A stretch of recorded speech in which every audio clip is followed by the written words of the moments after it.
How's it going, viewers? Mr Incredi-Brony is back and he's rolling with the punches, baby. Welcome to Unboxing with Mr Incredi-Brony, and let me just start by saying I apologize for the lack of uploads lately.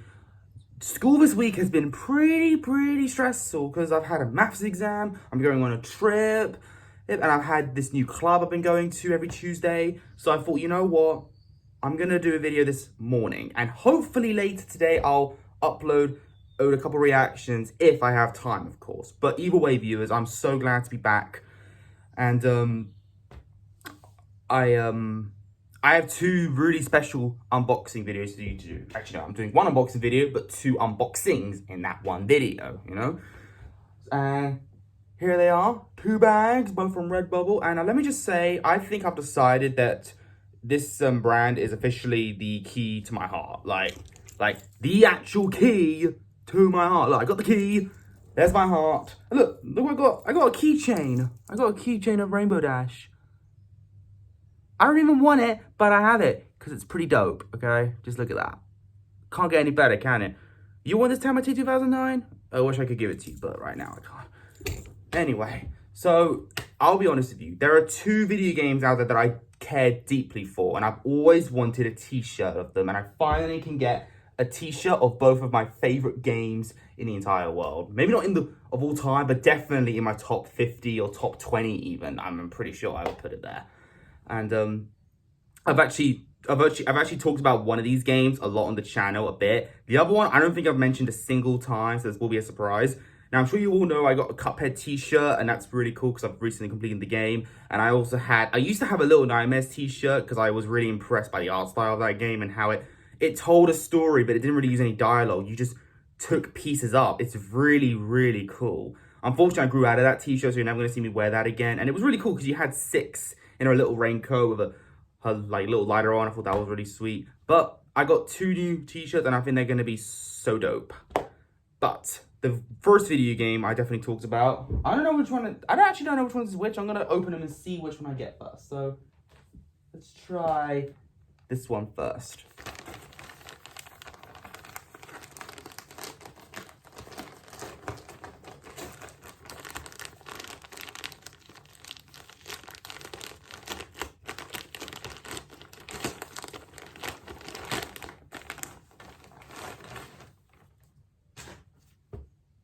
Ah, sweet. I got the right one.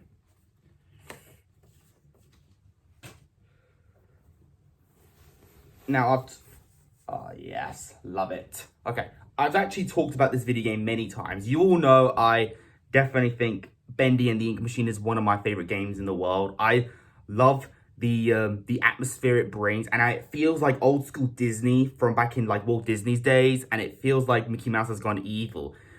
Because you play as an ex-employee of this company known as Joju Studios, which you used to work for. And I think the Meatly definitely did a really well done job at this game. I know it gets a lot of hate now because of like controversial things, and there are some sad stories about them firing certain employees and them releasing this new game, but we're never going to get Bendy in the Dark of Eye, which is a little sad. But I'm patient. This game honestly is all you need. And we have Boris, the little Boris spin-off game, which I think is a lot of fun. But overall, Bendy and the Ink Machine is one of the most fun games I've ever played in my life. I enjoy. The gameplay is sometimes a little annoying to do, but I honestly can get over that because the story itself is really interesting, and each chapter brings a whole new meaning to it. And each character is so much fun to interact with, especially the audio tapes. And my favorite character, as you can tell, is Wally Franks, because every now and then, whenever a character in a thing I'm reacting to walks away or runs off, I'm just like, I'm out of here. That's like the best phrase in the entire game. I love Wally Franks so much. And you've seen me, and I'm sure you remember this really dope axe I did an unboxing of on my very first birthday, actually. Over an entire year ago. Yeah, I still have it, and I love it so much. Sweet. It really does feel like the in-game graphics as well.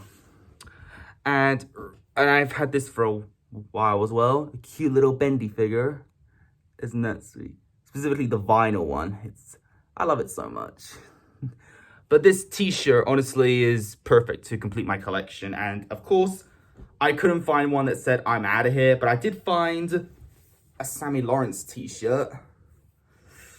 Doesn't that look cool? And it's a golden t-shirt as well. And it says, he will set us free. I think Sammy is a really cool character, and I was definitely scared of him back in Chapter 2. And his return in Chapter 5 completely blew my mind. Every character has like an interesting story to themselves, and learning more about the story when you go along and find the tapes is just so much fun. Also, comment down below, what's your favorite chapter of Bendy and the Ink Machine? For me, it's Chapter 4, because I think Chapter 3 is okay, but the Chapter 4 completely went out of this world. The puzzles are fun to solve. The fight against the Bertram roller coaster thing is really so intense. And the scene where you hide in one of those miracle stations, and then you think the projectionist, who is Norman Polk, is about to get you, and then comes out of the clutch, and then Bendy beats him up, and then he beats up Bendy, and then they beat up each other, and then Bendy literally decapitates the projectionist, killing him for realsies. And that is still the greatest part of the entire game, and I love that part so much. So that's why Chapter 4 is my favorite one. And the cliffhanger is really amazing too. And I actually got the game in 2019, so I got to play the complete collection, of course. I didn't get to wait a long time for most people did, but still, it's fun to look at old gamers play the old version of the game. It's so much fun. But now we have the next shirt. This one is also based on a personal favorite game of mine, which I never talked about on this channel, I'm pretty sure, but I'm now going to, and I'm sure you're going to love it.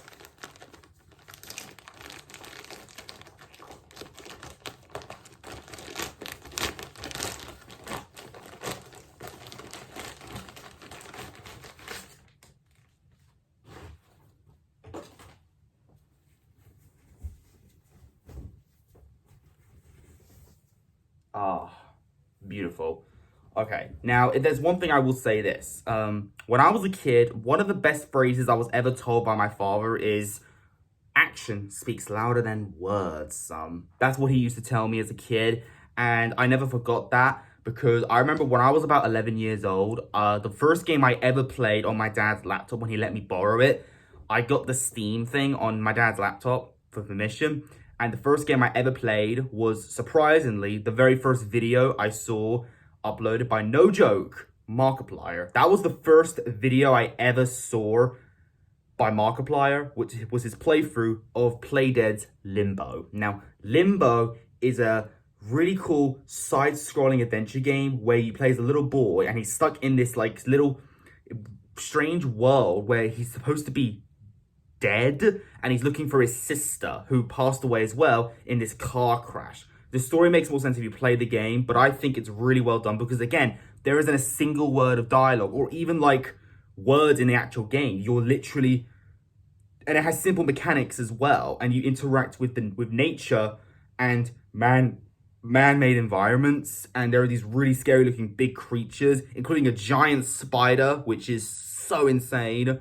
I thought it was such an impressive game, and I never thought Playdead would actually come back with, without a doubt, one of the greatest games of all time. And what makes it special is that I actually got this game back in 2018 when I first got, no joke, my Nintendo Switch. Yes, this is for real, these viewers. I have a Nintendo Switch in my hand right now, and I will show you right now the game I'm referring to. Here it is. I'm referring to Playdead's Inside. And as you can see Bendy right next to it. And there's the game I actually played for my gaming channel for a few times. Well, not my gaming channel, my gaming playlist, if you want to check those out. They suck, by the way, but watch them if you're interested. That was Outlast, of course. I would love to play the new My Little Pony game, actually, on my gaming playlist, if you like that. If I have time, that is, of course. But Inside is definitely, without a doubt, one of my all-time favorite games. And I think it's definitely the best game between that and Limbo. And I'm now going to show you the t-shirt I got. Here it is. I got this really sweet t-shirt of the boy you play as in the game. And he actually has the this like mind controlling device thing on his head. And there is actually a point in the game where you actually get that on your head and you control these like little kids, which apparently are taken away by the government. The game so much reminds me of like a Vietnam War style almost, because the game looks really dark at times, and it's like man-made machines have almost like taken over in a way, because there's barely any humans left, and the only humans are left are kidnapping these kids, putting them in these trucks and taking them to this strange building that like controls them, and they all walk like these modified zombies almost. It's so bizarre, really. And if you've played the game, then you know what I mean. And the game's music, sound effects, and design is so legendary. I am literally in love with this game so much, and surprisingly, Jacksepticeye would even say this is one of the greatest games of all time. He actually has a video titled that, and this is in it. And this game gets better every time every time I feel a little bit depressed. I always play this game because it always puts me in such a good mood all the time. And I actually showed this game to my father on his birthday, 2019. He was very impressed. And again, the words he always told me as a kid was, action speaks louder than words. Even though people would say this game is a more of show don't tell, I still say this is more of an action speaks louder than words, because again, a word is never spoken in the game, but you understand what's going on. And the ending to this game is so iconic, and getting the secret ending after you unlock all the orbs, which my dad describes as like mini Omnidroids, which is pretty funny. And once again, it's just so well done. I think this game is incredible. You guys should definitely play it, and I think this t-shirt definitely feels like a compliment to everyone who's ever played the game, and I love it so much. So yeah. But again, Limbo's great too, but I think Inside was done way better in my opinion. And overall, I hope Playdead come back with another new game that has similar style to it, and gameplay, of course, where all it involves is running, grabbing, and jumping. That's all you need to enjoy this game. So yeah, that's my Inside t-shirt, and of course, it's my Bendy and the Ink Machine t-shirt. Which one do you love the most? And yeah, I will see you all viewers later. I don't know when, but if you enjoyed this particular video, leave a like on it. Don't forget to subscribe. If you're interested, follow me on Instagram, link down below. And until then, stay positive, keep calm, stay safe, be incredible. And as always, Brony on. Peace.